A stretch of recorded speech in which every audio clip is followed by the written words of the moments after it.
Ceramic tiles as well as stone tiles and mosaics are perfect for your walls and floors when you're looking for a really tough and easy care finish. They're straightforward to fix in place too, and this comprehensive video will show you how. B&Q tiles and mosaics are an affordable investment for your home, and they are available in a very wide variety of materials, colours, finishes, sizes and shapes. B&Q tiles and mosaics are suitable for any room in your home, but are particularly appropriate for rooms that need frequent cleaning, such as hallways, utility rooms, kitchens, bathrooms and lavatories, as well as rooms that are always going to be getting wet or damp, such as a bath or shower room. All B&Q tiles and mosaics are fixed in place with tiling adhesive, and with some simple planning and preparation, you'll find the work a straightforward process, and using this guide you'll be able to complete your project more quickly and economically, and with a professional finish too. This easy-to-use step-by-step video will show you how to install and look after your tiles and mosaics, and you can either follow the complete guide from start to finish for wall tiles or for floor tiles, or jump to specific projects and tasks you need help with. As always, B&Q will show you how to achieve the perfect result every time.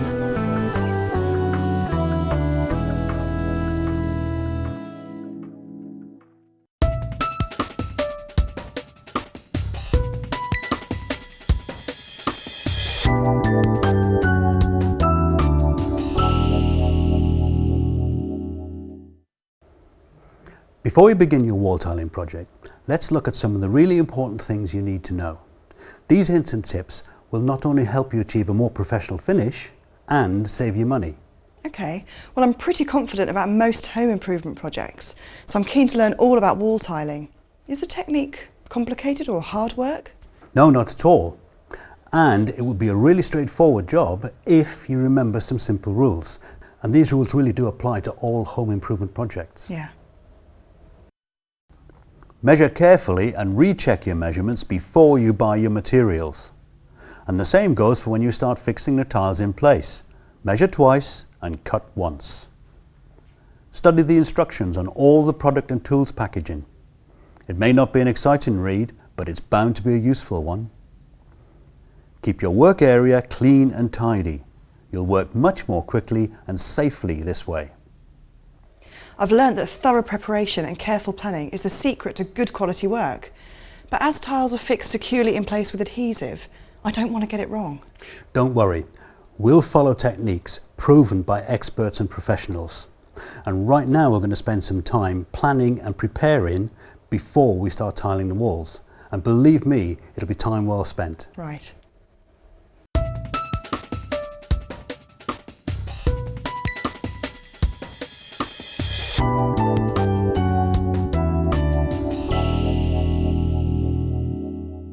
It doesn't matter if your wall tiles are ceramic, stone, glass or mosaic. They'll only look good if the wall surface is smooth and flat. Is that really important? Yes, it is. Firstly, your tiles are completely rigid. So if the wall surface isn't flat, they're going to show every lump and bump. And secondly, you want your tiles to be secure. Yeah. Here's some guidance as to what you'll need to do to prepare a variety of surfaces. Cracks, holes and imperfections. Examine the general state of the surface by running a batten or straight edge over its surface. If the wall is in a poor state, it may be easier to apply a skim of fresh plaster than try to flatten a surface with areas of filler. Don't worry about small cracks in the plaster, but if the old plaster is loose or crumbling, you'll have to hack this off and replaster the wall.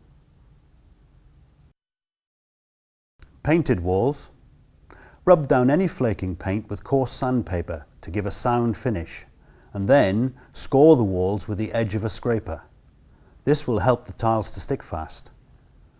Wash down with a sugar soap solution. This will remove dust and grease. And seal the surface with a coat of PVA sealant or tile adhesive primer and allow to dry completely. Wallpaper. Remove all wallpaper or lining paper and then prepare the underlying surface following the instructions for painted walls.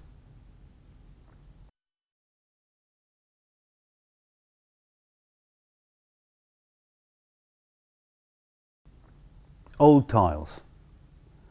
As long as they're flat and secure, you can lay new tiles over old. Wash down with soapy water and allow to dry before tiling with tile-on-tile adhesive. Bare brick walls. Either plaster or panel with plasterboard, waterproof plywood or sheets of MDF. New plaster. The plaster must be completely dry, and in certain circumstances this can take up to 2 months. Seal the surface with a coat of PVA sealant or tile adhesive primer and allow to dry. Okay, so I have a sound and flat wall surface, but what do I do about tiling around obstructions such as pipes? Well, don't worry, we will be showing you that later, including tiling around windows and windowsills. Yeah. But some obstructions, such as pipes running across or down a wall, need to be boxed in first and then tiled over for the neatest finish. Right.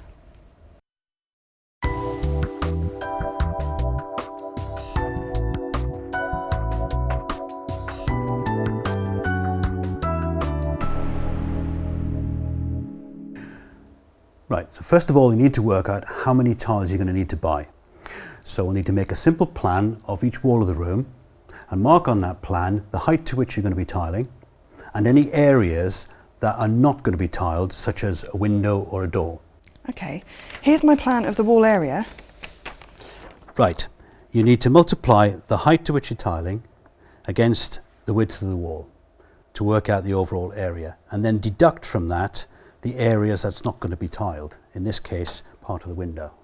Okay, I've worked out that for this wall and the basin splashback I'll need 4.5 square metres. That sounds about right, but double check your calculations and then when you're happy, add 10%. That will allow for cutting tiles at the edges and for any breakages. Alternatively, most B&Q tile packs contain a tile calculator chart. Okay, when I buy my tiles, is it easy to work out how many packs or boxes I'm going to need? Yes, it is. Just look on the pack or the box and it will tell you how many square metres that each box will cover. If you have any unopened boxes, then you can return those to B&Q for a refund. When you're buying tiles, make sure that the batch numbers match on all the tile boxes that you buy, just as you would for wallpaper. Right. This will minimise the risk of shade variations. Okay. And what about working out how much adhesive and grout I'll need? Again, no problem. Look on the pack. All B&Q tile adhesive and grout clearly states how many square metres each pack will cover.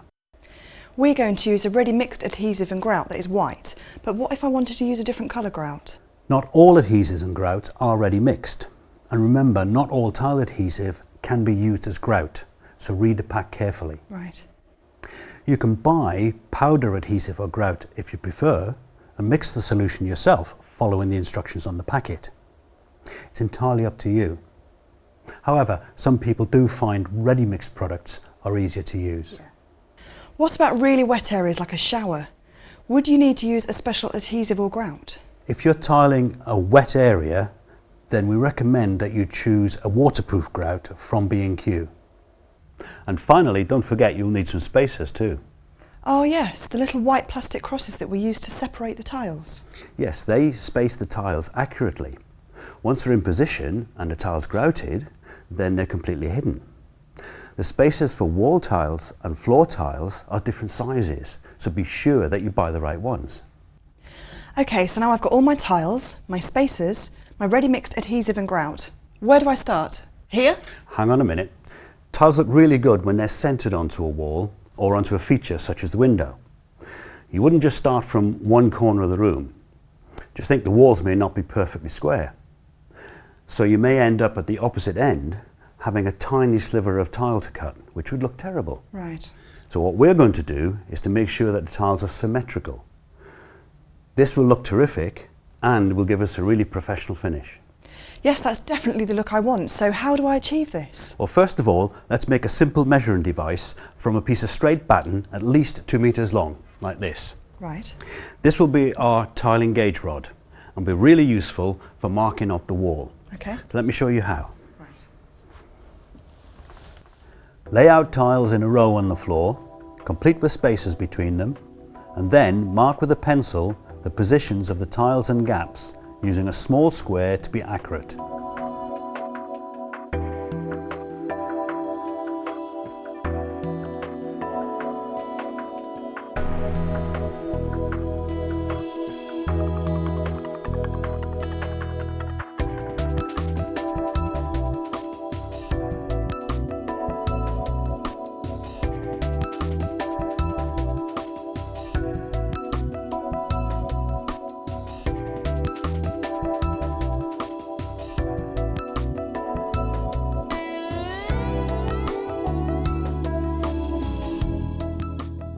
Okay, now you finish off marking up the rod, and as we're using rectangular tiles, we'll also need to mark the other side of the batten with the tiles lying horizontal.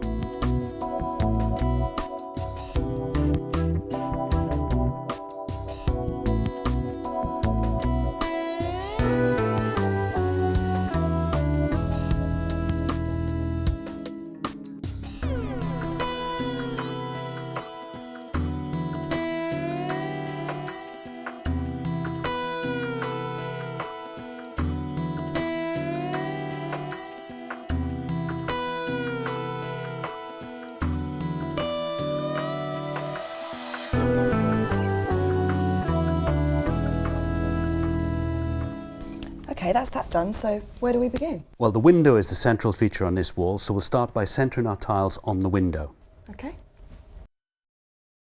Each room will be different, but your tiles will look right if they're centered on the most prominent feature, such as here to our window, or if you have two windows, the central point between the windows, or if there is a door or opening in the wall, the central point of the wall itself. If the wall has no features, then measure and mark the central point of the wall. The window is our central feature on this wall, so we're going to use the center of the window as our start point. Okay, so here's the center point of the feature. Yep. We need to take the gauge rod and line it up so that the edge of one of the marks on the rod lines up with the center point. Right. And then we can clearly see how much we need to cut the end tile to fit. Yeah. If that was much less than half the width of the tile, we might need to think about repositioning the center point. But first of all, we need to check that the other side is also okay. So as you can see, if we line up the marks, the other side is fine. Right. So our center point is ideal. That's really great, but what would happen if we did need to reposition the center point? Right. If you do need to reposition your center point, then simply you'd line up the gauge rod so that the center point now runs through the midpoint of a tile. All right. And as you can see, that gives you a much wider piece to cut from the end. Yeah. While we're here, the last thing we need to do now is to mark off on the wall the position of the first hole tile, and that'll be where we start our tiling from. Right, okay. We now need to draw a true vertical line to start our tiling from. Right. If this center point was in the middle of the wall, we would use the center point and draw the vertical from there. Because it's in the middle of the window feature, we've had to offset the center point, and that's why I made that mark there. Okay. So now we put the gauge rod against the mark, Yeah. and we'll need a spirit level to make sure that's absolutely vertical.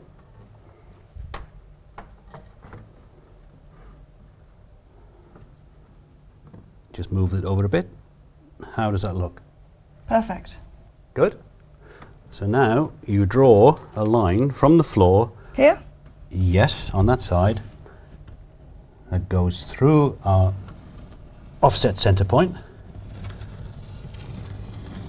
to about the height that you will be tiling to.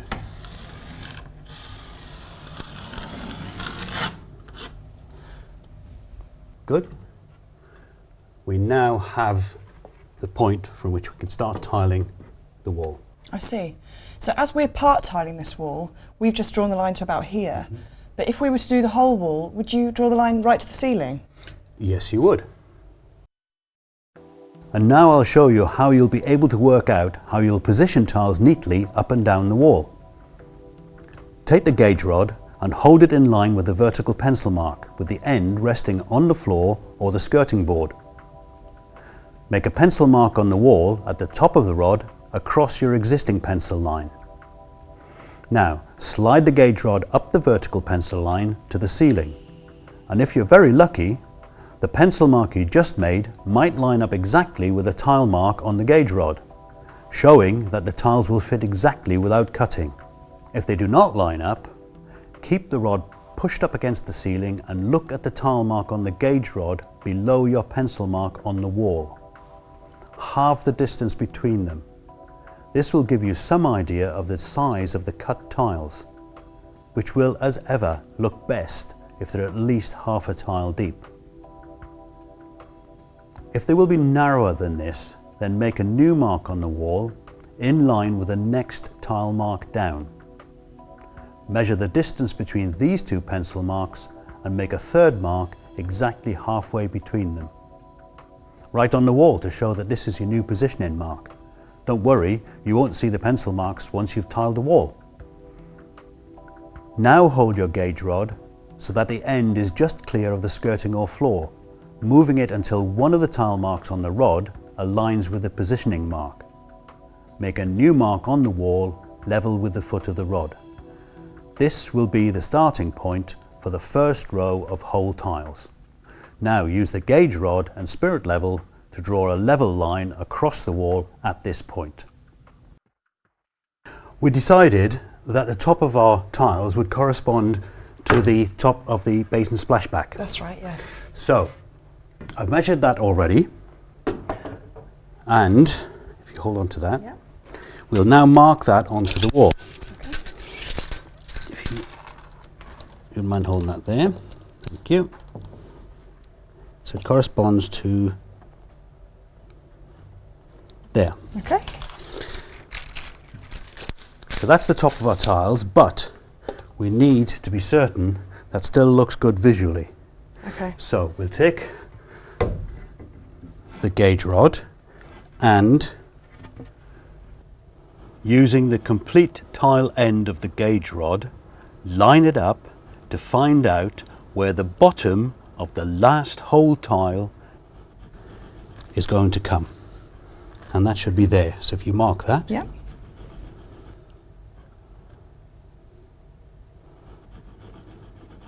And just to check, if you look at that, you'll see that if we line that tile edge mark up, it's just less than a whole tile in length, Yes. which is good for cutting. Okay. So that is a good place to start the top of the tiles. Right.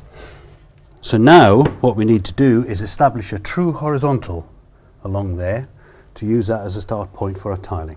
Okay. So as we did before with the vertical, take our gauge rod and check that it is horizontal.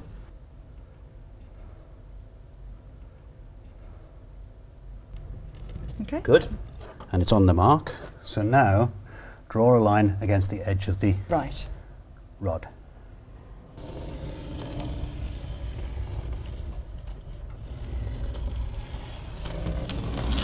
Good.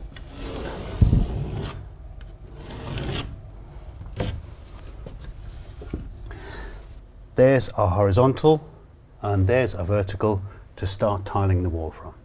Excellent. So can I start tiling along this line now? Almost, not quite. What we need to do is to support these tiles while the adhesive's setting, otherwise they'll start to slip. Right. So what we need to do now is to nail a batten into the wall lined up with our mark. So we'll be nailing this batten to the wall, Yeah. remembering not to drive the nails all the way in so it's easier to remove the batten. Right. I've already checked the wall for any hidden pipes or cables, which you must always do before you start nailing into Yeah. walls. So hold it there for a moment. Yeah.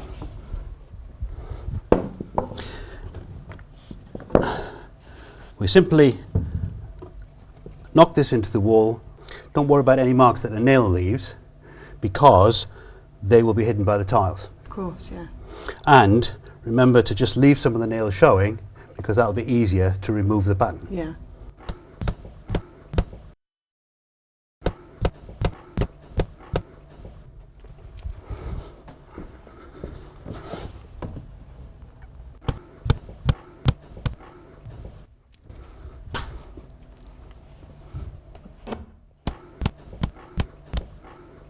There. We can now start tiling from there. Do we put another batten here on this vertical line? Yes, we do. If you pass me the batten, line it up against the vertical line. Yeah. Remembering, of course, as ever, that you check for hidden pipes or cable Yeah. before we start nailing. Okay.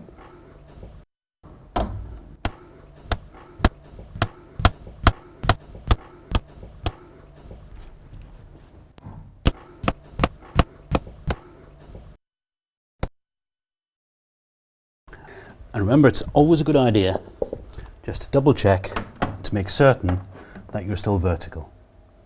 Great. So now we've got the horizontal and the vertical battens in place. Are we ready to start tiling? Yes. You'll start by fixing hole tiles to the wall until you get to the corner when you're going to have to cut tiles. We call these hole tiles field tiles. Right. And it is very quick and straightforward fixing field tiles. Great.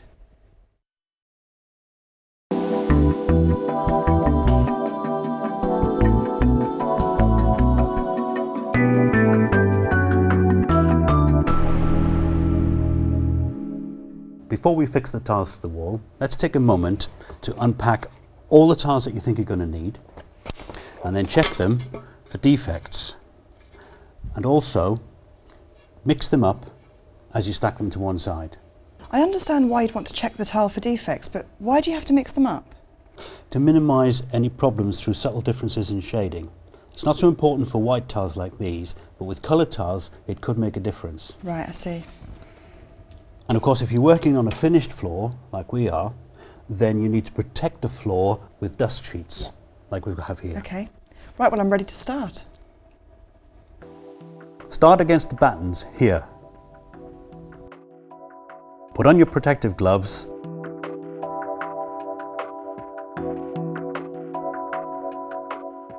And now, scoop out some adhesive onto the end of the notched spreader like this, and spread it across the wall.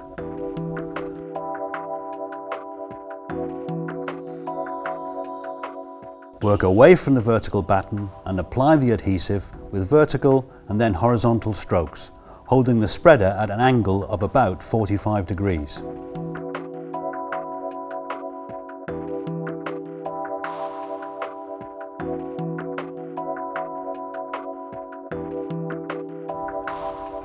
Apply no more than about 1 square metre at a time, depending on the size of your tiles, or the adhesive may go hard before you apply all the tiles.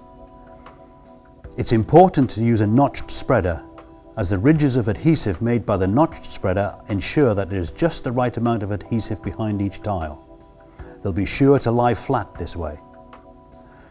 The notch sizes in a wall tiling spreader are smaller than those for floor tiles, so make sure you have the right spreader. If you're using a combination spreader with both notch sizes, then make sure you use the correct side. It's a messy job, so keep a damp sponge or cloth handy and wipe up as you go along.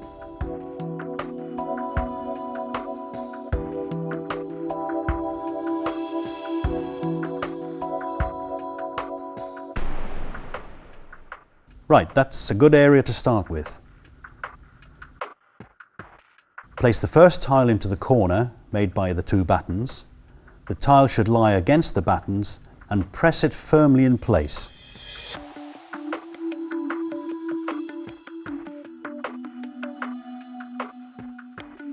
Now, place a tile above and to the side of the first and press them into place.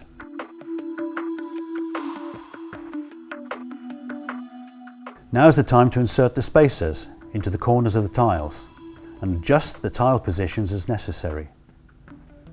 There are two ways of using spacers. Either bury them into the corners like this and grout over, or simply insert one leg of the spacer between the two tiles like this and pull it out once the adhesive is set.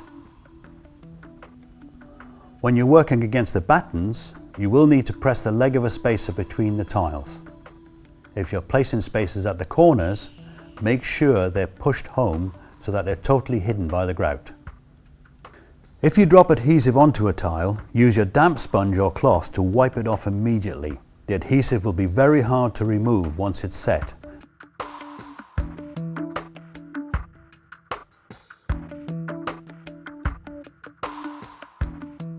Scrape off excess adhesive from around your field tiles too.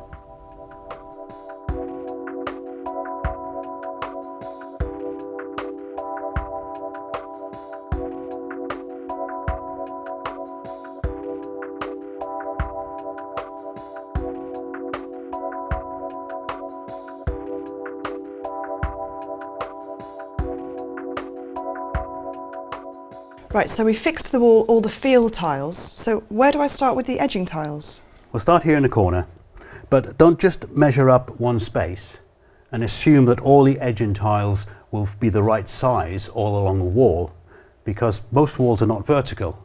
So it's better to measure and cut each tile separately.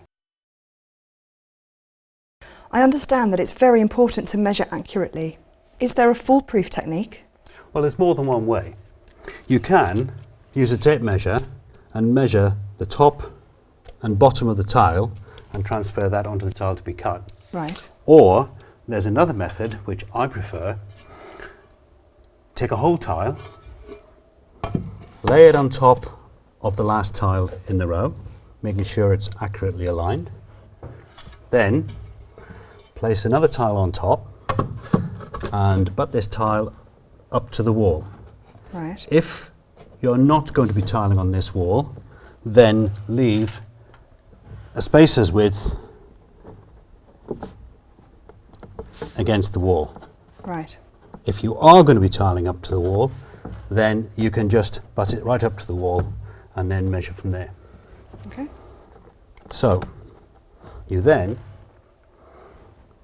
use your tile marker and draw a line like so. This is the tile you're going to be cutting. Right. Take your tiles away and then cut along that line. Any slight adjustments can be made with a tile file. Right. And then make sure that it fits. Great.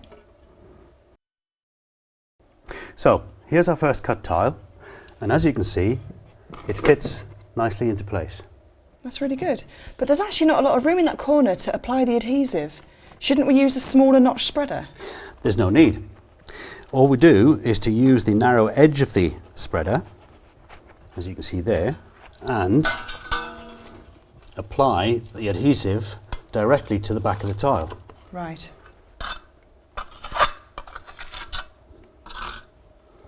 Like so. And then press the tile into place. Right, and don't forget to put the spacer into place as well.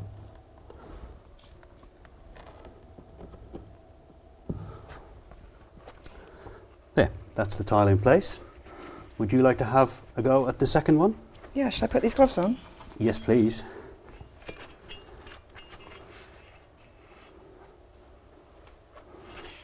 There's the second tile. That's the edge that fits against the wall.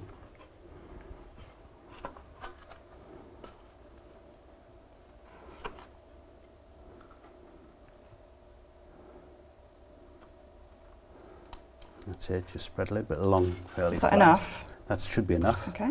And then nice and firm. That's the way. Good. Just drop the excess off out of the way. Shall I stick it on? Yes, please.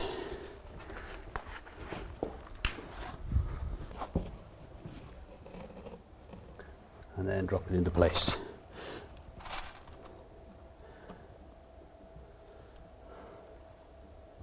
And don't forget to put the spacers.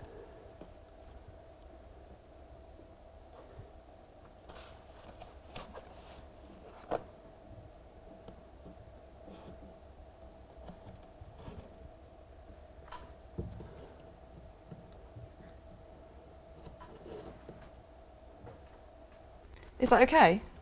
That's fine. Should I clean it up with the sponge now? Yes, that's a good idea.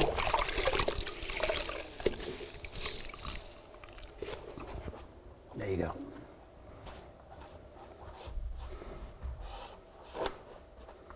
Especially the piece in the corner there against the wall.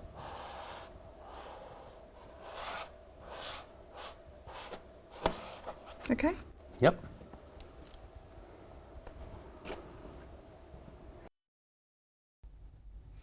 Okay, so now we've fixed all these field tiles in place. What do we do now we've reached the window? Well, we need to continue along the horizontal batten. So what we'll need to do is to cut the tiles to fit underneath the windowsill and then carry on the other side with the field tiles. Right. We'll start by removing this vertical batten, and then we'll measure and cut this first tile here, and then we'll carry on measuring and cutting along. I see.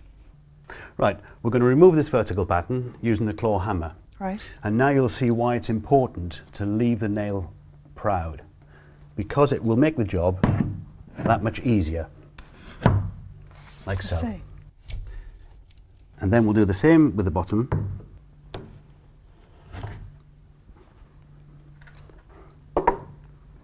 And then we'll just ease this out.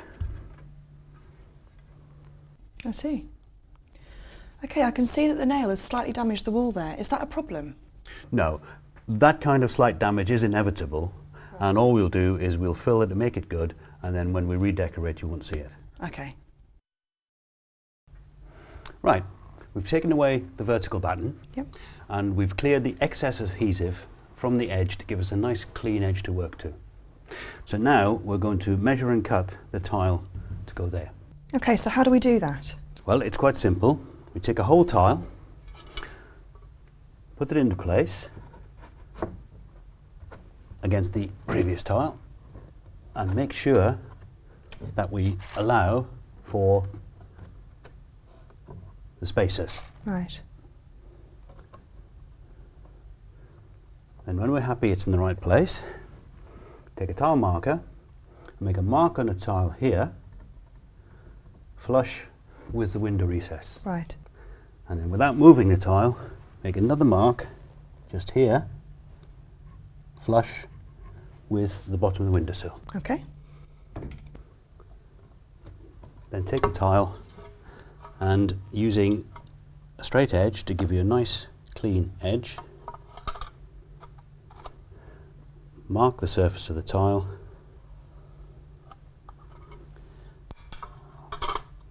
from both your marks, like so. Then you'll cut along these two lines, take that away, and the tile should fit perfectly. Oh, excellent.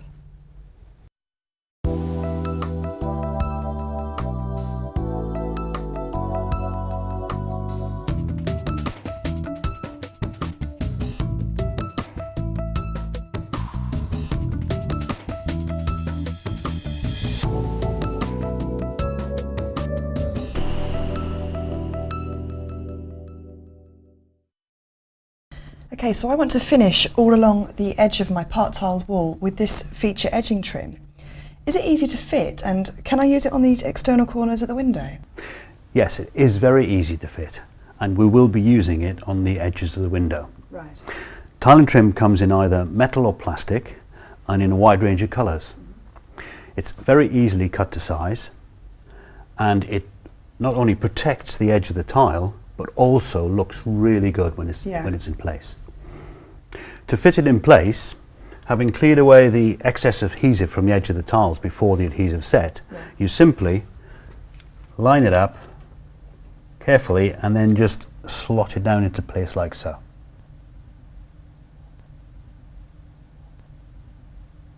Yeah, I'm really pleased with that. It looks perfect. And here's how we're going to tile around the window. Start off by tiling the top of the window recess. Support the tiles in place whilst the adhesive hardens with an offcut of wood and 2 battens. Then tile the sides of the window recess and finally complete the window by tiling the sill. You'll need to apply the adhesive to the back of the tiles all round the window recess.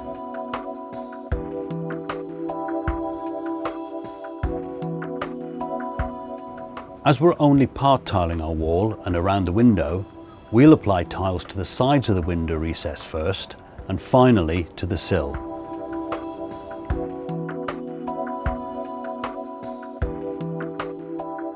Apply the adhesive to the back of the cut tile as always.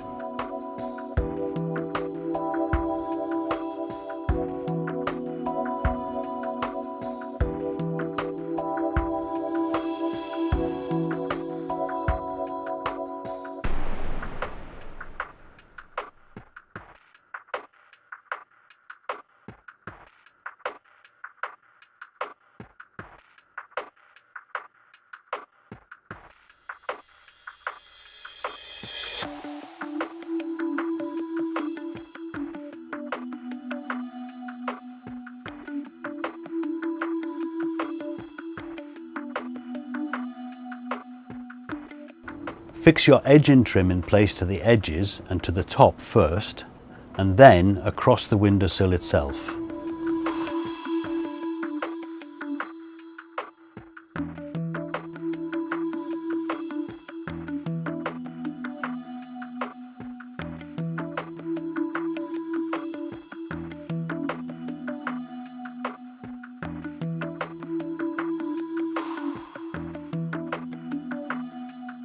At the corners, you'll need to mitre the edging trim.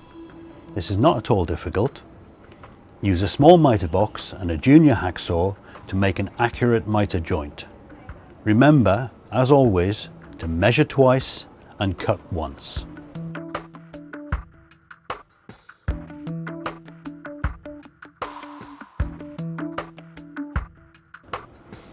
Now fix the windowsill tiles in place.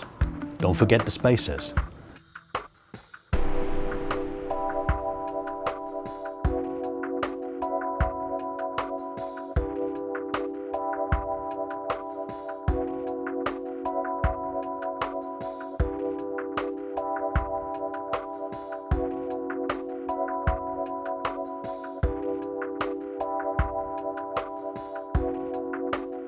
Lastly, fit the final length of edging trim. And it really is worth cleaning up as you go along. It's so much easier to remove adhesive before it hardens.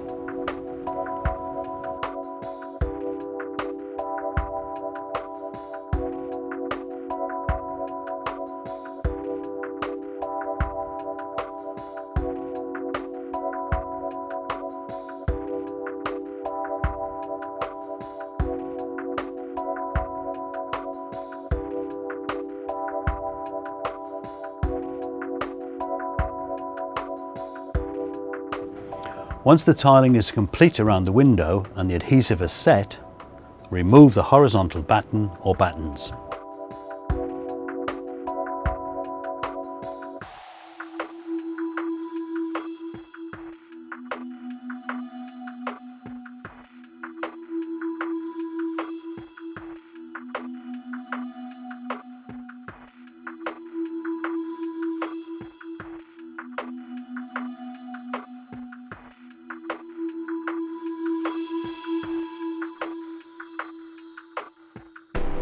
Scrape away any dried adhesive from the edge of the tiles where the batten had been fixed in place.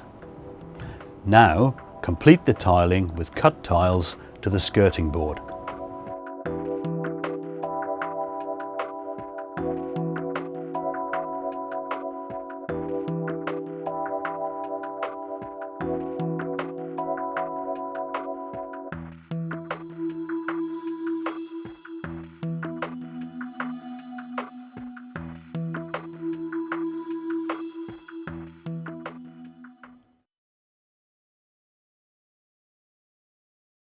There you go. Thank you. Oh, that looks really great.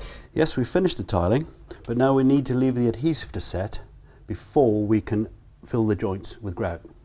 How long that takes depends on the type of adhesive. You'll need to check the manufacturer's instructions carefully. Okay. In our case, it's going to take 24 hours. Right.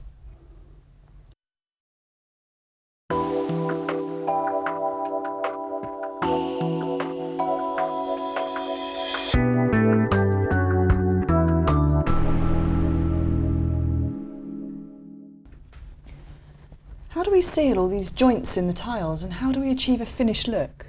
Well, we're now going to apply the grout, which will fill the joints and will leave the tiles looking beautiful. Okay. Is there more than one type of grout? Yes, there is. Grout comes in a pre-mixed form or in a powder form and in lots of different colours. Remember to use a waterproof grout in your wet areas. Right. We apply the grout by applying a small amount to the tiles using either a spreader or a grout float like this. Okay. Take a small amount and work it into the joints like so, and then use the grout float to spread the grout into the joints as you go along. Right. You need to work quite fast because it won't take long for the grout to start drying. Right.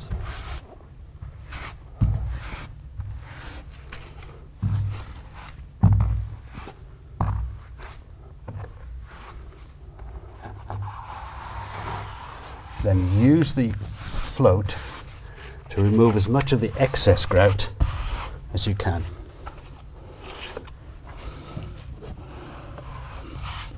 If you use long diagonal strokes, it helps to make sure that the grout goes well into the joints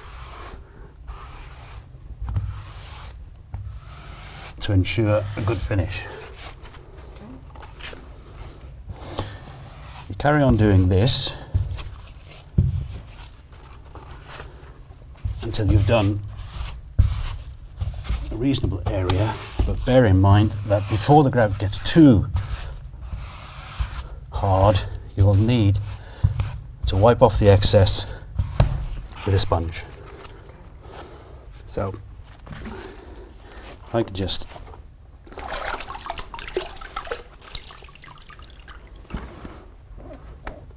clean this small area now.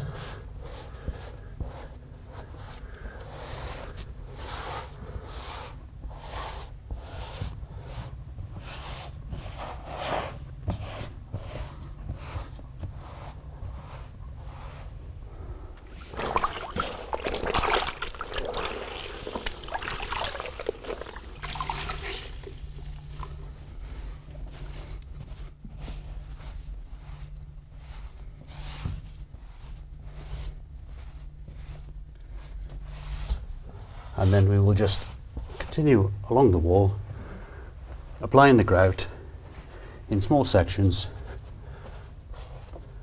cleaning it off before it gets too hard,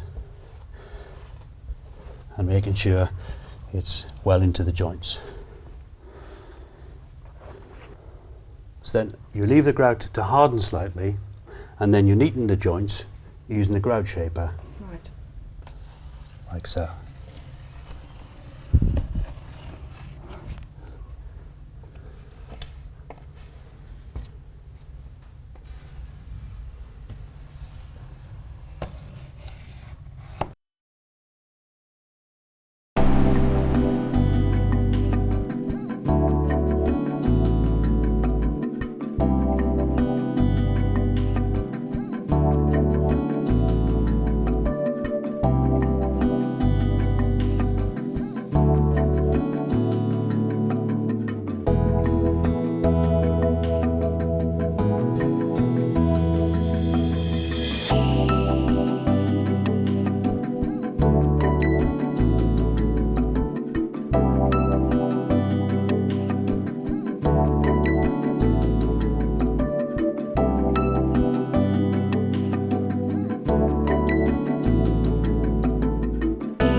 I see the tiles are coated with a thin powdery film from the grout. How do I remove this? That's simple. Just clean off the grout residue with a soft clean cloth. Oh, right. And do I need to seal these tiles? No, all glazed tiles are protected by their glaze, so all we'll need is an occasional wipe down with warm water and detergent. Right. Don't use abrasive cleaner or an abrasive sponge, as that could damage the glaze. Right.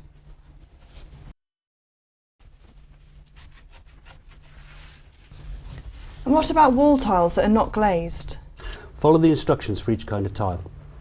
Most unglazed tiles will need to be made water resistant or waterproof by applying a tile sealant. Right. In principle, unglazed tiles need to be sealed before they're applied to the wall. That way you can apply the grout without discolouring the surface of the tile. Right. Once the tiles have been grouted and cleaned, then apply a further coat of tile sealant. Okay. And would you need to reseal the tiles from time to time? It depends on the type of tile and where they're used. Right. But as always, follow the manufacturer's instructions. Okay.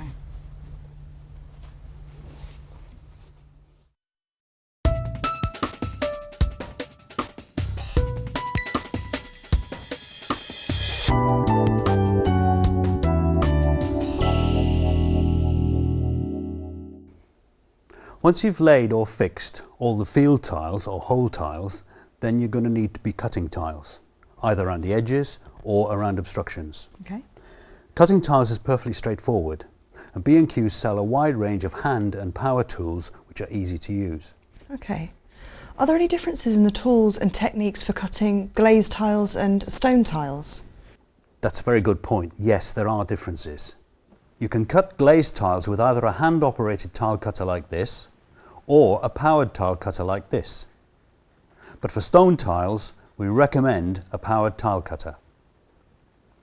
The hand-operated cutter works on a scoring and snapping principle, where you break through the glaze by scoring once only, and then you snap the tile along the scored line.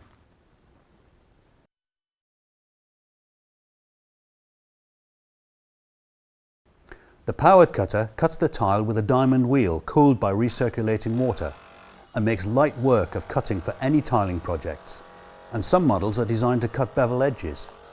It's ideal for cutting external corners like this as well.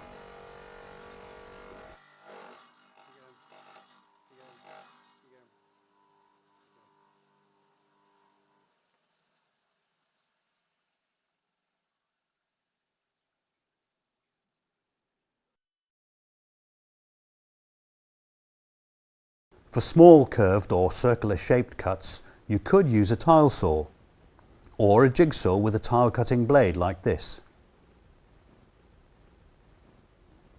But whatever tile cutter you use, always keep one of these handy. It's a tile file and is the perfect tool for removing rough edges from tiles as well as for making small shape changes. What type of safety equipment would you recommend that we use for cutting tiles? Well, always use the appropriate safety equipment. So for all tile cutting jobs, you should wear gloves and eye protection. Right. And if you're using a power cutting tool, then you should use an RCD for electrical protection, use ear defenders, and wear a dust mask. Okay. Can you show me how to use this manual tile cutter to cut this glazed tile? Yes, no problem. You'd first of all measure the tile, and then you'd set the guide to that measurement, and then you place the tile onto the cutter, glazed side up, against the guide. Right. Press down steadily on the handle and push the scorer forward to score a line.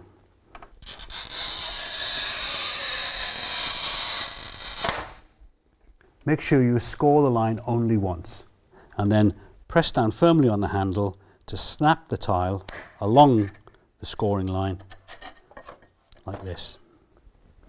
It does pay to practice with offcuts, so would you like to try? Yeah.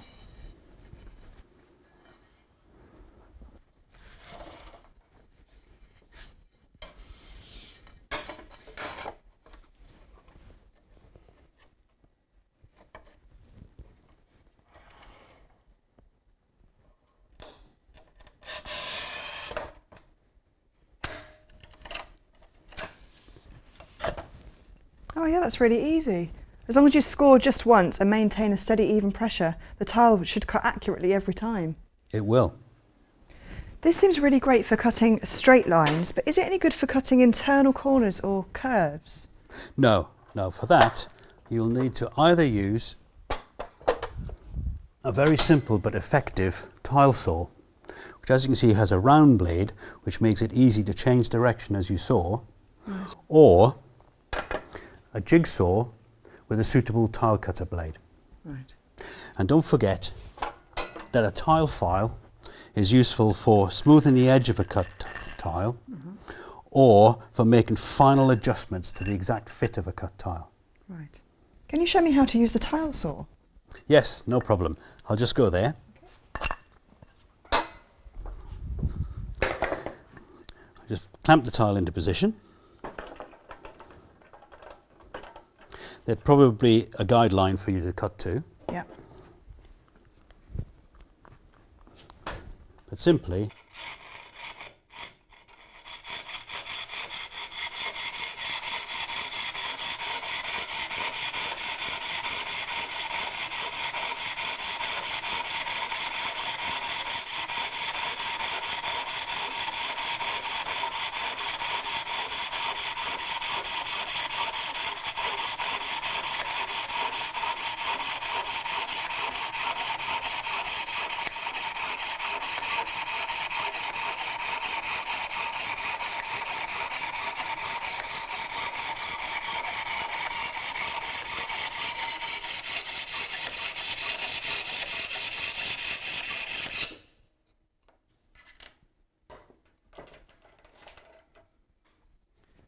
go. And of course you need to finish off and get the curve exactly right with the tile file. I see.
It's likely you'll need to cut tiles to fit round obstructions such as a pipe, and so, as always, when cutting or shaping a tile to fit, measure twice and cut once. First of all, tile around the pipe with hole tiles. Now, take a hole tile and use this as a guide to make pencil marks on the wall level with the top, bottom and both sides of the pipe, like this.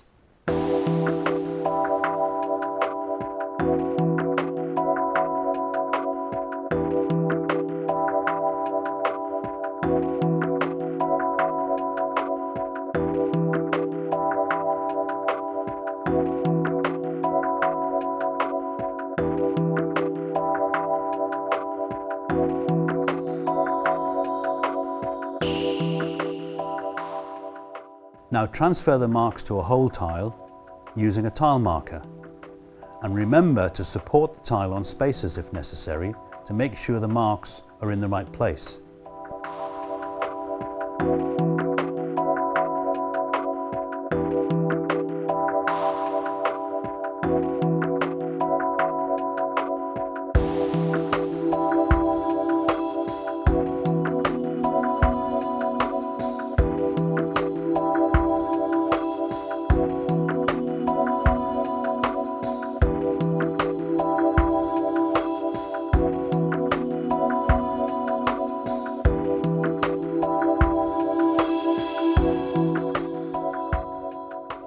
Now use a set square or another tile to join up the lines across the tile.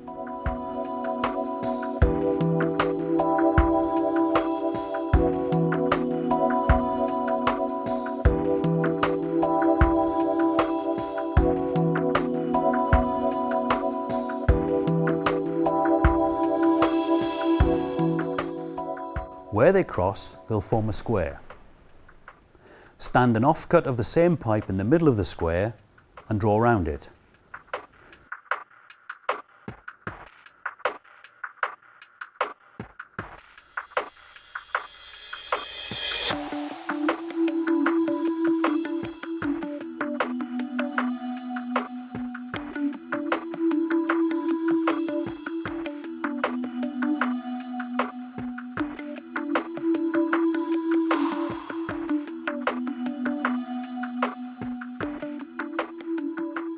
Now, cut the tile in two so that the cut passes through the middle of the circle.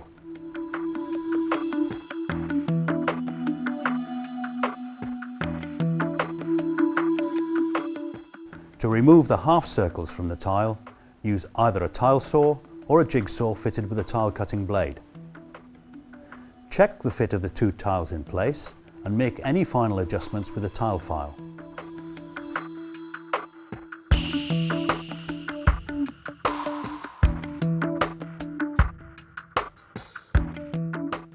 Now apply adhesive to the back of the tiles. You should find that the join is almost invisible.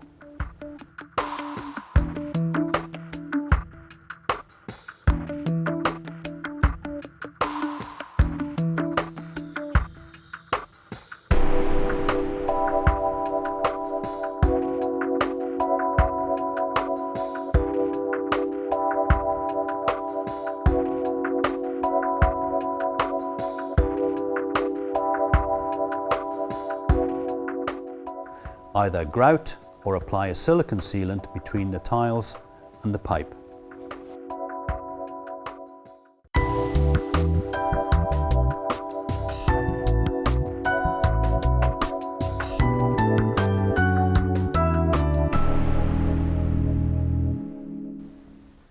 The techniques for planning and fitting mosaic tiles are much the same as for regular tiles. You just treat each panel of mosaic tiles as a whole tile. Okay, well I'd like to make a splashback for the basin using these mosaic tiles. Okay, well that's a straightforward project, whether you use mosaic tiles or regular tiles. Is it best, as always, to work from a central point? Absolutely. So the first thing we need to do is to measure how wide we want the splashback to be. Would that be the width of the sink? It is, yeah. Good. Okay, so we measure the width of the sink and then mark off the central point like so. Okay. And we need as well to decide how high the splashback is going to be. I'd like it to be 1 mosaic panel high. Fine. And do we have to draw a vertical line as well? Yes, we do. And we mark the vertical line using the spirit level up against the mark that we made.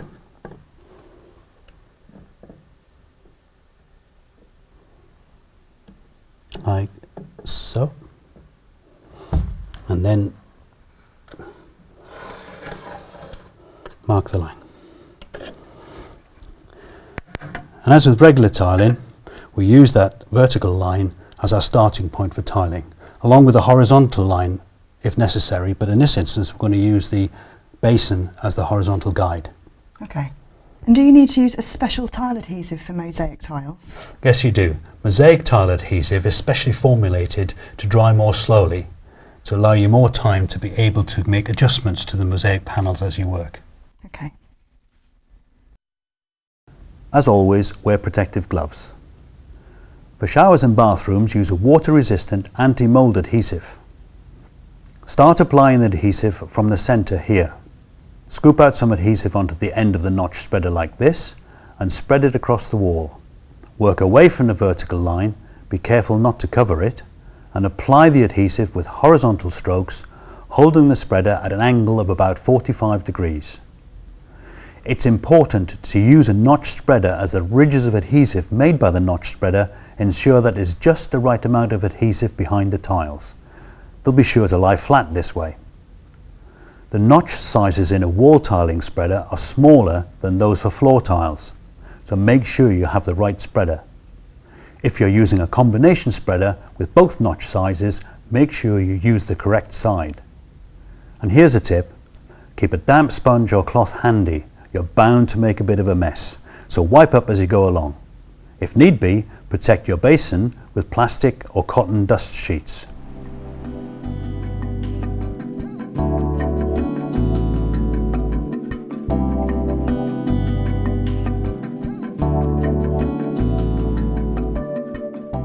Right, now place the first mosaic panel against the vertical line and press it firmly in place with the flat of your hand.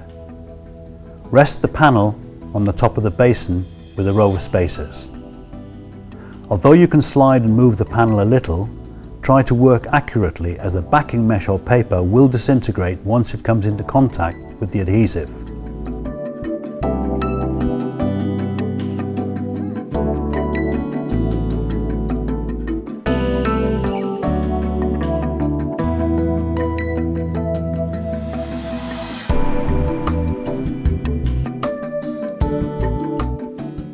Now place another panel to the side of the first and press it into place.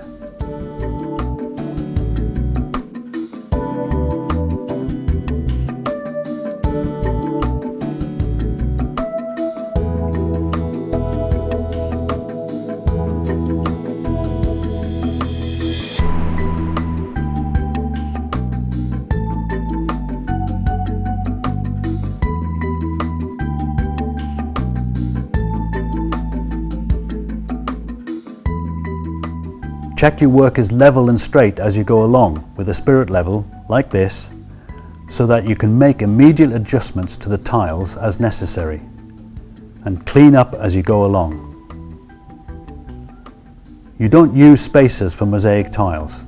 The tiles are held into place by the mesh or paper until the adhesive sets, but it's a good idea to help to bed the mosaic tiles into place so that they lie flat like this. Take a grout float and work across the mosaic with a slapping action, making light but firm blows. This is really quick and easy, but what do we do when we drop adhesive onto the mosaic tiles? You need to remove the excess adhesive immediately with your damp sponge or cloth. Any excess adhesive will be very difficult to remove once it's dry. Right. And remember to remove any adhesive which is squeezed out from the edges of the tiles. Okay.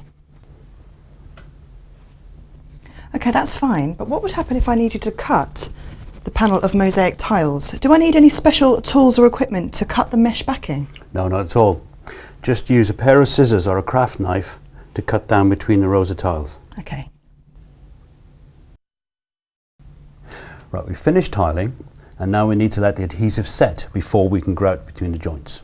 Okay. How long this takes depends on the type of adhesive, so you'll need to check the manufacturer's instructions. Okay. Is there more than one type of grout?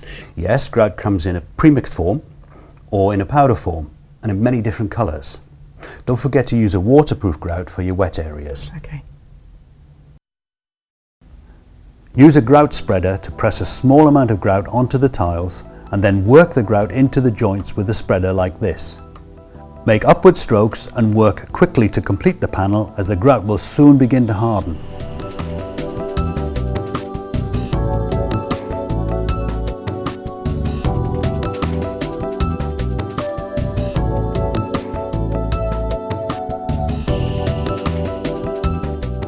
Immediately go over the tiles with a damp sponge to remove any excess grout before it hardens, but make sure you don't drag any grout from the joints.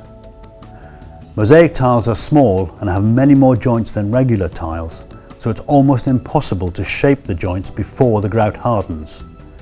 Use the damp sponge to smooth the joints flush with the tiles instead.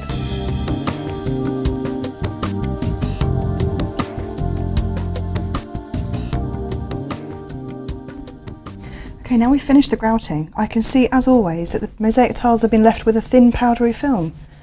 How do I remove this? Simple, just use a clean soft cloth and gently polish the tiles like so. Right. Do I need to seal these tiles? No, glazed mosaic tiles don't need sealing. To keep them clean, just wipe them down occasionally with warm water and a detergent. Right. Don't use abrasive scourers or abrasive sponges, as that may damage the glaze. Okay.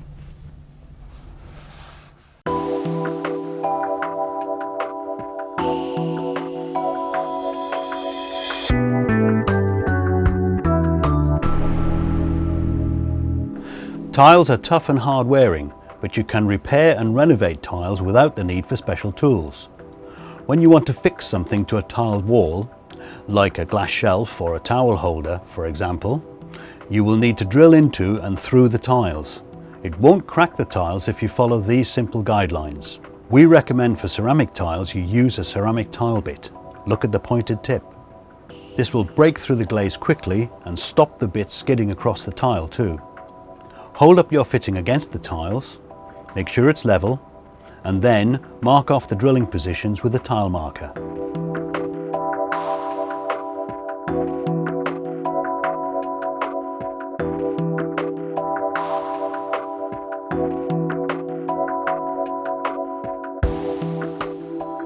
To stop the drill skidding across the tile as you drill, you can break the glaze before drilling by twisting the tip of a tile scorer into the hole position.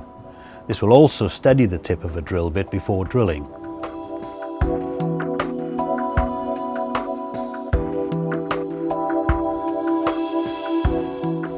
Use a slow speed at first to break through the glaze and establish the hole. It's quick and easy.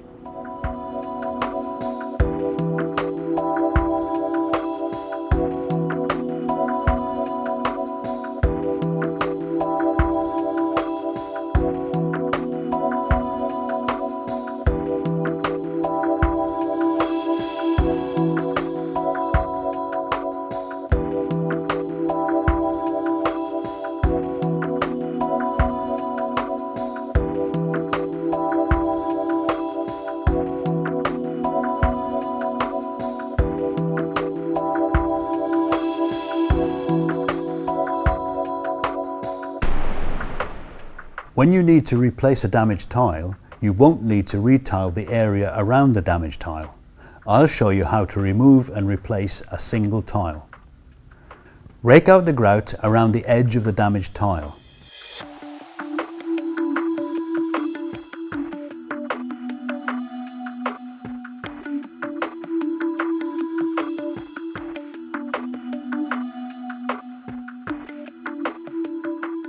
And then drill some holes into the tile.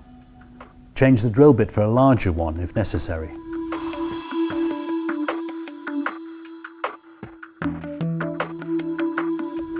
Use a hammer and cold chisel to smash out the centre and then work to the edges, removing tile pieces as you go. Be careful at the edge so that you don't damage the tiles all around.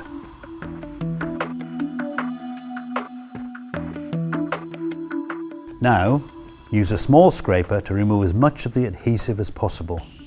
Check you've removed enough adhesive by inserting a new tile without any adhesive. It should not sit proud of the surrounding tiles. Apply adhesive to the back of the tile and press it into place.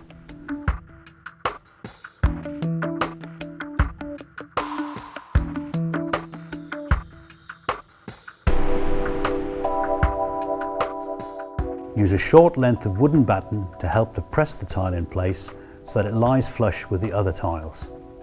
Fit spacers around the tile to support it in place. Once the adhesive is set, remove the spacers and grout the tiles.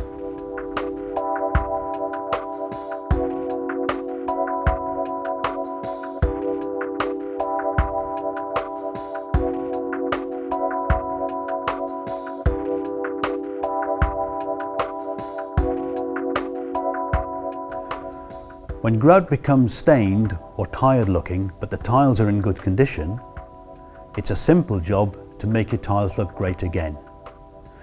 First of all, see if an application of grout cleaner will clean off stains or fungal growth. If not, you'll have to scrape out the grout and apply fresh grout. Use a grout raker, like this, and rake out the grout to about half the thickness of the tile. Do this methodically. I suggest all the vertical joints first and then all the horizontal joints, making sure that you don't miss any.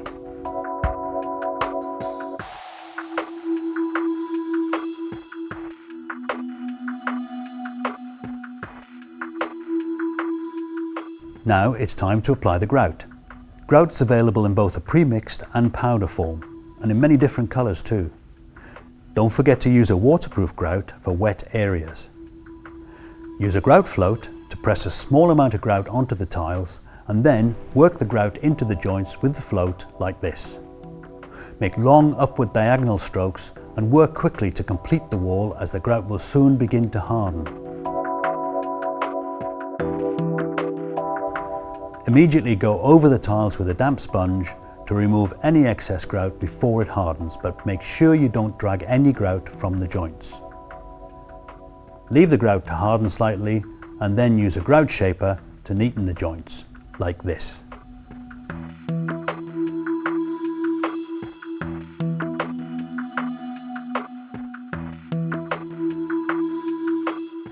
Once the grout begins to dry, you'll see that the tiles are covered in a thin powdery film from the grout. So wipe off this grout residue with a soft, clean cloth.